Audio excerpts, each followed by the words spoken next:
Hello everybody, I'm Dr. Sherritt. I'm a third-year pulmonary critical care fellow. I'm going to be giving a tutorial on how to read PFTs. I'm just going to dive right into it and then I'll explain what all the numbers mean after. Alright, so this is a 79-year-old female. She is 5 feet. Let's look at the spirometry. FEV1, so that's FVC. 83, it's 88. FEV1, 12, 19. FEC 105% of predicted. FEV1 is 6% of predicted.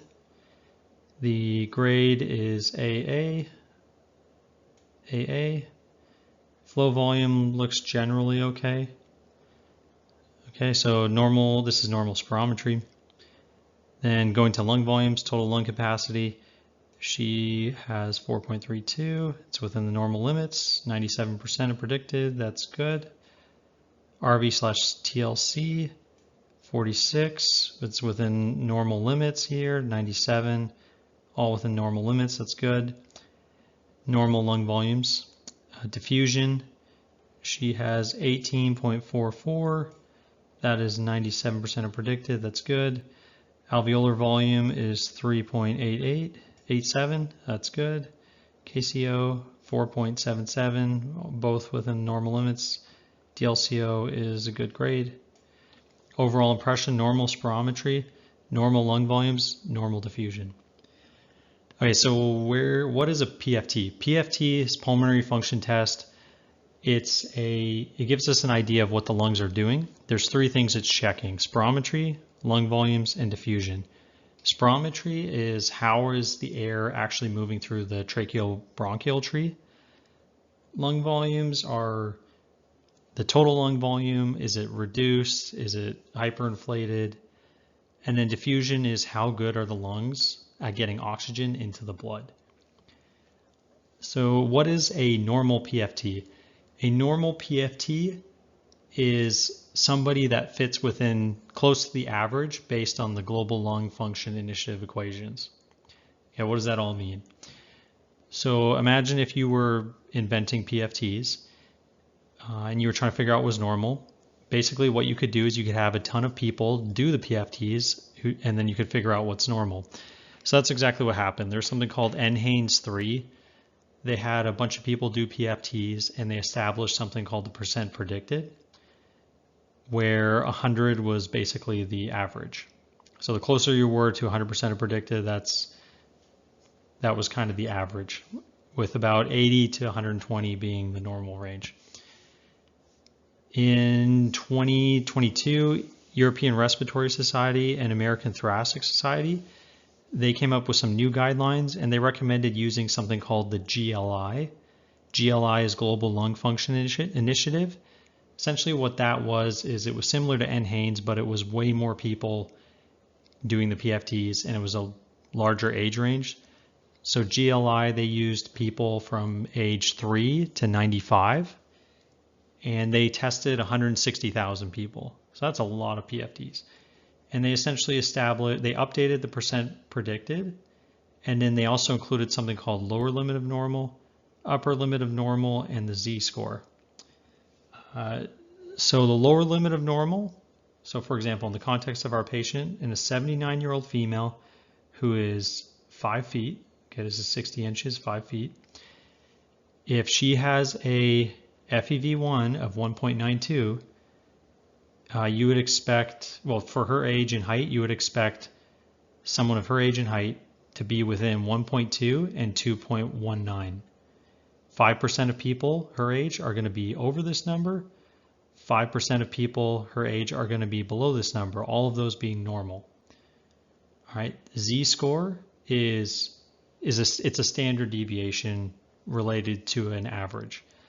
So what this means, 0.71, this means that her FEV1 of 1.92 is 0.71 standard deviations above the average for her age and height. And you can see how the percent predicted is also above 100. All right. So that's where the normal values come from, and that's who decides what's normal. These terms, so forced vital capacity, That's if the patient takes a big deep breath and then forcefully exhales completely, that's forced vital capacity. FEV1, forced expiratory volume in 1 second. If the patient takes a big deep breath, how much air can they get out in 1 second? All right, and you know from residency that if somebody can't get more than 70% of that air out in 1 second, then that's what we, by GOLD criteria, qualify as COPD. So you can see here FEV1 to FVC, she was able to get 83% out in 1 second. So that's not obstructive. Let's see, what else do we, oh yeah, the percent change. There's not super robust data on it, but essentially if this number is more than 10%, in the right clinical context, it can suggest asthma, but that's like, you got to look at the patient. There's more to it than that. So where does this number come from? If you want to technically know where it comes from, you're supposed to take this number, 2.05, subtract by 1.92. Then you're supposed to multiply by 100, and then you're supposed to divide by this reference FEV1 that comes from GLI. And then if that whole equation is more than 10, then there's bronchodilator reversibility. All right, what is the test grade? So test grade, you definitely want something above a grade D, but AA, what this means is that the patient was able to do this test 3 times and they were getting the same values each time. If you ever get a chance to do PFTs, you'll understand where this test grade comes from, because they're actually kind of difficult to do. You really have to think and follow what the respiratory therapist is telling you. And so kind of like ultrasound is operator dependent, PFTs are patient understanding and effort dependent. So that's what these test grades mean. These test grades basically mean that, yeah, the patient understood what they were doing and they got consistent results and they did good effort. So you know that these test results are reliable. All right, so you have slow vital capacity, inspiratory capacity. ERV is expiratory reserve volume. Let's see, lung volumes. So TLC, total lung capacity, she had 4.32 liters. All right, and again, for somebody her age, she's well within normal limits. She's 97% of predicted, that's normal. RV is residual volume, so that's when the patient completely exhales, how much air is still left in their lungs after that, 1.98 liters. If you compare that to the total lung capacity, she has 46 in that ratio. It's less than the upper limit of normal of 58.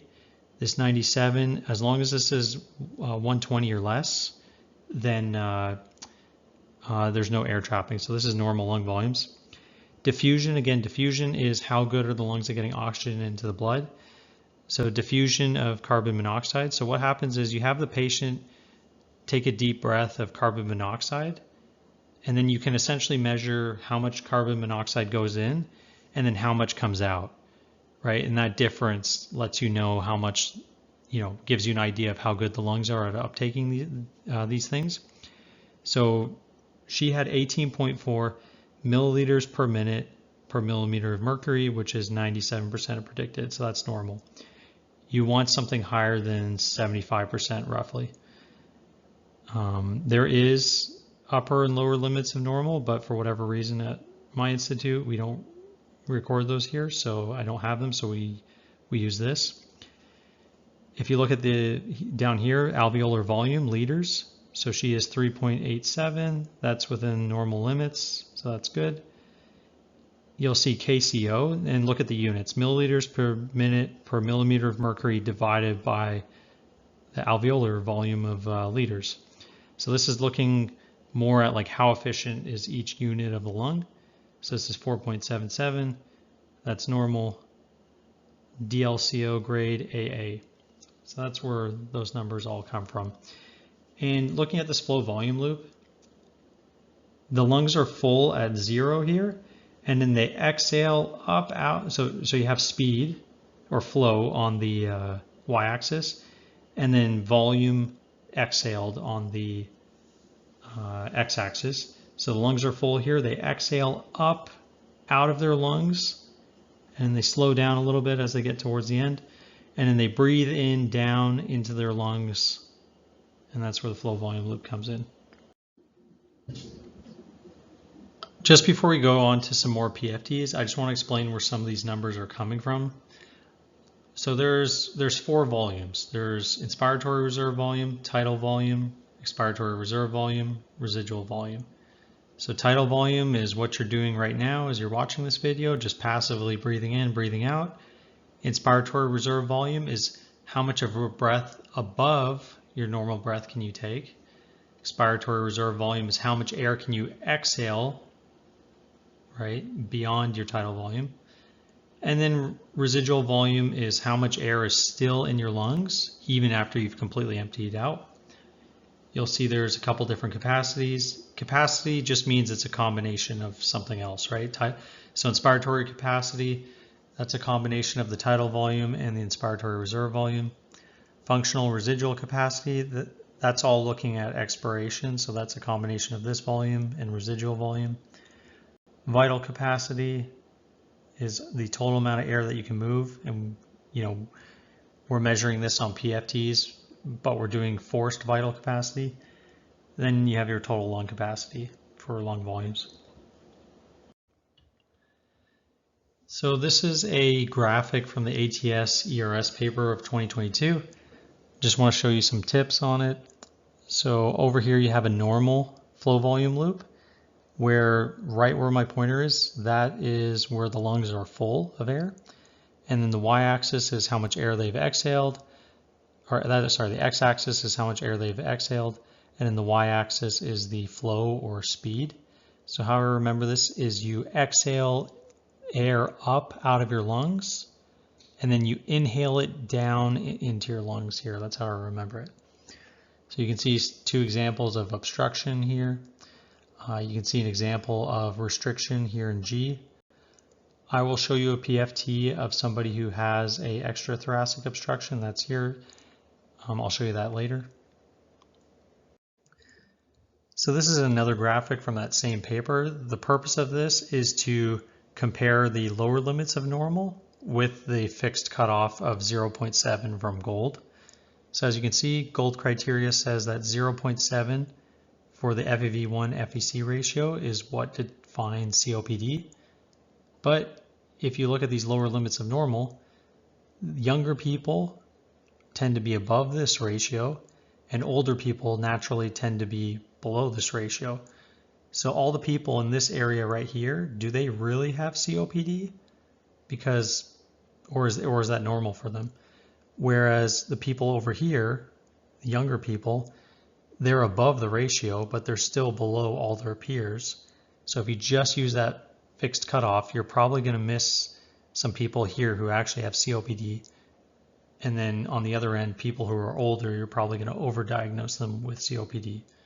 So that's where the rationale for using the upper limits of normal and the lower limits of normal come from. So here's another graphic. I'm just trying to give you some visual pictures for what I did on that first PFT. So here, 2005, we were using NHANES 3 to define what was normal. Now we're starting to use Global Lung Function Initiative. When you're reading PFTs, try and just figure out what the physiology is. Just focus on the physiology rather than making a diagnosis. Let's see, we talked about the bronchodilator response. Again, there's this push to use the Z-score, which is comparing the FEV1 or whichever value to the average and seeing how many standard deviations above or below it is. So spirometry, the summary, FEV1/FVC, if it's less than 70 on the post-bronchodilator FEV1, FVC, then it counts as COPD. You can grade that obstruction by using the FEV1. So if it's greater than 80% of predicted, it's mild. If it's less than 30%, then it's very severe. The ATS ERS 2022 guidelines suggest using the lower limit of normal and not the fixed ratio of 70. So if their ratio is below the lower limit of normal, then that counts as COPD. You can grade that obstruction by the Z-score. Yeah, so I'm not going to spend too much time on this, but a bronchodilator responsive testing, a change greater than 10% of the predicted value indicates a positive response. There's an example here. You can pause the video if you want, or just read the paper. Okay, so summary of lung volumes. If the total lung capacity is less than the lower limit of normal, or if it's less than 80% of predicted, then that is restriction. You can grade the restriction, the severity of it, by the Z-score of the FEV1. If you don't have the Z-score at your institution, just go look at the ERS paper, and it has the old guidelines listed there of what you can. Essentially, the old guidelines, you use the FEV1 % of predicted instead of the Z-score. Again, the overall point of this is not to memorize this, but it's to be able to look at a PFT to understand if this is restriction, and then to understand the big picture of what's happening in the patient's lungs. DLCO, if it's less than the lower limit of normal, then that's abnormal. And you can grade the severity by Z-scores again. Again, at my institution, for whatever reason, we don't record the lower limit of normal or upper limit of normal for DLCO. So I have to use the old guidelines, and here's what it is. So less than 40% is severe, 40 to 60 is moderate, mild is 61 to 75% of predicted. This is maybe a little bit more information than you want right now. There's something called the post-operative FEV1 and the predicted post-operative DLCO. If these numbers are greater than 60%, then it suggests that your patient can tolerate a lung resection in cancer treatment. So in residency and med school, you learn there's 2 lungs, and you learn there's 5 lobes. In fellowship, you're going to learn that there's 19 segments. So basically what this concept says is, okay, if one of those lobes or segments has a cancer in it and you resect it, how is the FEV1 and the DLCO, how are those going to drop? There's a calculation you can do, and if these numbers are both above 60%, then it suggests that the patient is low risk for this procedure and that they probably will tolerate it. All right, we're back to PFTs. So this is a 72-year-old female. She's 64 inches. Let's look at the spirometry. So the ratio is 77. Again, I look over at the post-bronchodilator because that's what GOLD recommends. FEV1, FEC, these are both 84% are predicted. FEV1 percent change is 3%, so this does not meet criteria for reversibility. The grade is AA, that's good. Total lung capacity is 4.58. That is within normal limits, and 90% of predicted. That's higher than 80, that's good. RV/TLC is 48. It's within normal limits, 107% of predicted. So no air trapping. Diffusion 18.69. It's right on the border, but 77% of predicted. So this is normal spirometry. Oh, let's look at the flow volume loop. All right, so it's okay. So they exhale, they kind of stop, they start to slow down, and they speed up a little bit, and they slow down, and they speed up a little bit. You can see it kind of comes down like a stair step, but it's generally okay. So normal spirometry, normal lung volumes, normal DLCO. I would just clinically look at the patient and just make sure that this 77 isn't on its way down, like she didn't have a PFT from a year ago, that showed it at 100, and then, she's 77. I would make sure that that's not happening. All right, next PFT. So this is a 56-year-old male. He's 74 inches. So let's see the spirometry. So the FEV1/FEC is, you can see here, 64. That's below the lower limit of normal. So by the ERS ATS criteria, this would be obstructive. If we look at GOLD, they want the post-bronchodilator FEV1 FEC ratio. So that's 64. So that also meets criteria for obstruction. So for gold, they're going to grade the severity of the obstruction by the FVC. So FEV1 is 67. Okay, so that's in between 50 and 80. So this would be moderate obstructive lung disease by gold criteria. There is a 3% change, which does not meet reversibility. Let's go back over here. So this was 64, is below the lower limit of normal for his age range. So this is obstruction. We're going to look at the FEV1, the Z score. So it's negative 2.43. So his FEV1 of 2.74 is negative 2.43 standard deviations below the average. That equates to mild obstructive lung disease by ERS criteria. So I'm just going to write this down for you. So gold says moderate. All right. Whereas ATS, ERS says mild.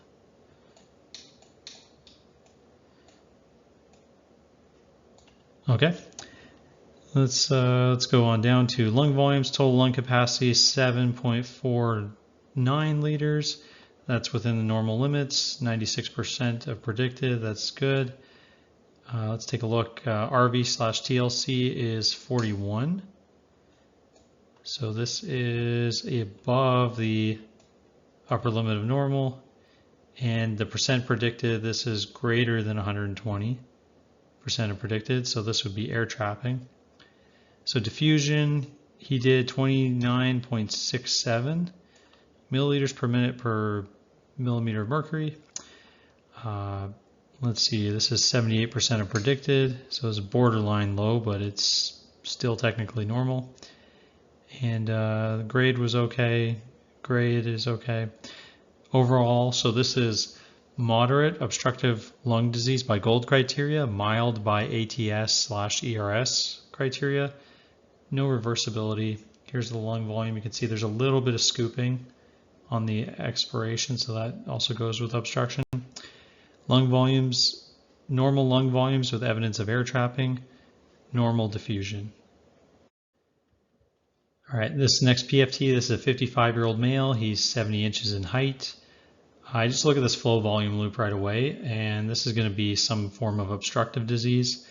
As a side tip, when you walk into a patient's room in the ICU and they're on the ventilator, you should be able to recognize these right away. So if somebody tells you it's a COPD exacerbation, that's why they're on the ventilator, but you don't see something like this, then you need to doubt the diagnosis. So let's go here. FEV1, FVC is, let me switch here. It's 61. So that is below the lower limit of normal. By the ATS criteria, it's going to be obstructive. By gold criteria, it's post-bronchodilator. FEV1, FVC is below 70, so that's obstructive. By gold criteria, this would be moderate because it's below 80. By ERS criteria, it's going to be mild because it's negative 1.74 below the standard deviation. And so this is, let's see, there's no reversibility. The grade is okay. Let's see, where else? BMI is okay. So lung volumes, total lung capacity, 7.43. That's within normal limits. 106%, that's normal. RV/TLC is normal. That is normal as well. Diffusion is 37.29. That is normal. And yep, so this is moderate obstructive lung disease by gold criteria, mild by ERS ATS criteria, normal lung volumes, normal diffusion. All right, this is a 46-year-old female. She is 59 inches in height. Let's take a look at the ratio. So 86, that's normal. Her FEV1, FVC, the better numbers are over here. 70% and 67 as reduced. FEV1, there's no reversibility. The grade AA, those are good. So there's a restrictive pattern on the spirometry. Okay, the FEV1 is 1.71. Total lung capacity is 2.97. That is below the lower limit of normal. 68% are predicted, and the z-score is negative 2.49. So this is restriction, and the diffusion is 15.94. That's 90% are predicted. It's an okay grade. So overall interpretation, this is restrictive spirometry, restrictive lung defect, normal diffusion. So how bad is the restriction? It is mild. So how do I know that? We said before that mild is it's based on the z-score here, right? So this patient, her total lung capacity is 2.97. That is negative 2.49 standard deviations below the average for her height and age. So that would be mild. And again, negative 1.65 to negative 2.5 is the standard deviations for mild disease. So this would be mild restrictive lung defect. So what's actually going on in the lungs here? So she's got a restrictive pattern, but her actual lung units are doing a good job at getting oxygen in.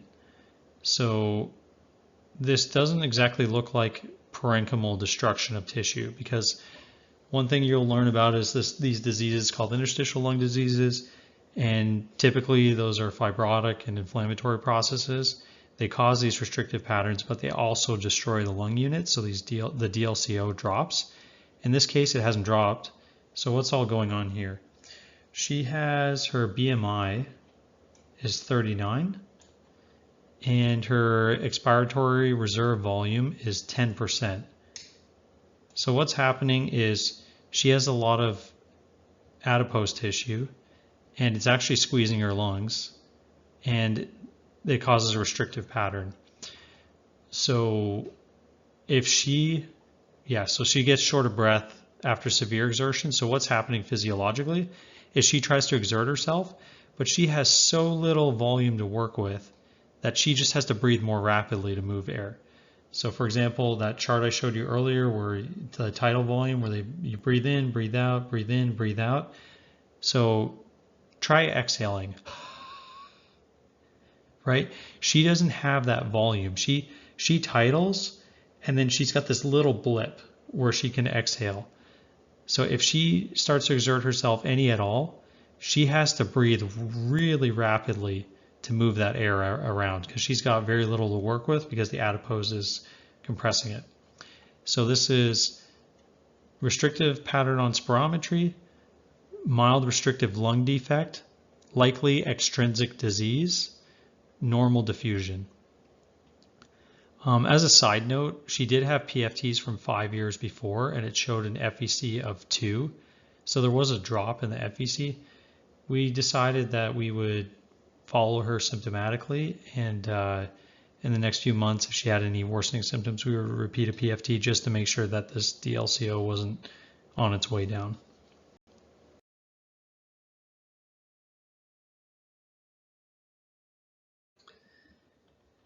All right, this is a 51-year-old male. He's 72 inches in height. We'll look at the spirometry. The ratio is normal at 81. The FEV1, FVC, these are both decreased. Okay, this restrictive pattern. There's a 9% change, which almost meets criteria for reversibility. All right, total lung capacity, he's 80% predicted, so that is borderline. And he is 5.94 liters, which is borderline as well. You could say by this 123 that there is a little bit of air trapping. The diffusion is 22.64, and that is 64% predicted. Overall, this is spirometry with a restrictive pattern and borderline reversibility. The lung volumes are normal, although they are borderline for a restrictive disease. He's got some mild air trapping. He's got a mildly reduced DLCO. Two other things to note here. So there is reversibility. There's almost reversibility. And in the FeNO here, 53, this is a marker of airway inflammation. So again, like he needs to be assessed in the office to see if he's got any asthma component to any of this. Okay, we have a 90-year-old male. He's 72 inches in height. Let's look at this spirometry. So we have a ratio of 68, which is below the lower limit of normal. But over here, post-bronchodilator, we've got 64, and it's 39% of the FEV1. So by GOLD criteria, this is a severe obstructive lung defect. There's no change in volume. There's no bronchodilator reversibility. So, you know, these guidelines are not in agreement with each other. So what makes the tiebreaker? Well, over here, it says he did take his medications. This patient's on a triple inhaler. So these numbers would be much worse if he didn't take this. All right, so I think it's pretty certain that he probably has COPD. And that's why you got to look at the patient clinically. You can't just use PFTs on their own. Total lung capacity is 4.27. That is below the lower limit of normal. And it is over 4 standard deviations below the average. So how severe is that?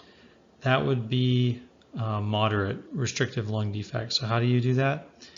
So remember, anything that is negative 2.51 standard deviations to negative 4.0 is moderate. Technically, once you get under negative 4.1, then that's severe. So this is essentially a borderline severe restrictive lung defect. All right.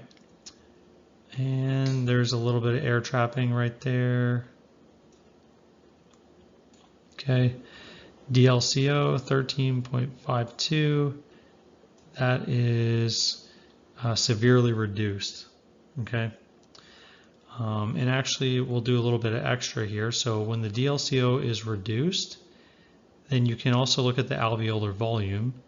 And you can also see that this, let's see right here, 2.67 is low. So the alveolar volumes are low, and but the KCO is normal.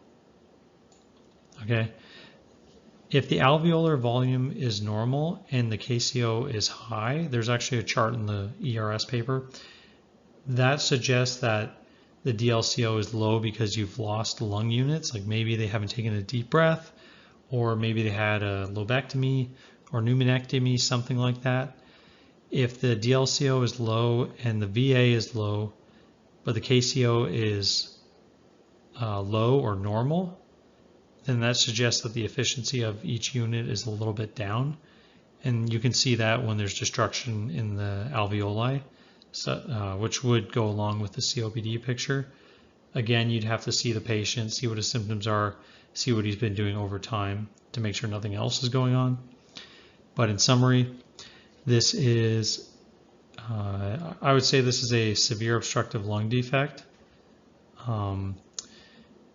And if you're technically going to use ERS criteria with that, you could say that this is also moderate by their criteria. The total lung capacity is borderline severe restrictive lung defect with air trapping, severely reduced DLCO. Okay, so last one. I wanted to bring attention to this pre-test comment. Patient states she previously had a trach. Okay, can you see where on the PFT it shows evidence that she's had a trach before? So right over here. right? So what's happening is she's exhaling, no problem, and then when she tries to inhale, she can't get the air in properly. So what's happening is she, here's her shoulders, here's the neck, right? So she had a trach right here, okay, in the middle of the neck, and it's caused a little bit of subglottic stenosis. So essentially, this part of her airway is a little bit stenotic, right? So it's narrowed, right? So what happens is when she breathes in, the diaphragm is pulling air in. It's creating a negative vacuum all in the chest. So, and it also creates a little bit negative here. But you have positive atmospheric pressure over here, and that causes collapse as the positive pressure pushes on the negative, and so that makes the stenosis worse, and that means she can't get the air in as fast because these walls are collapsing.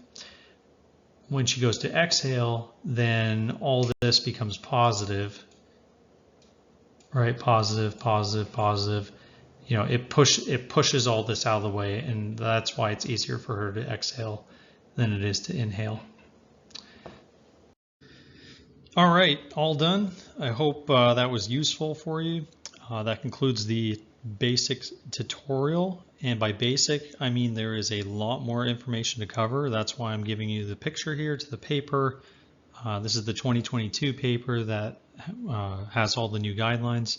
I'll put a link in the description so that you can find it.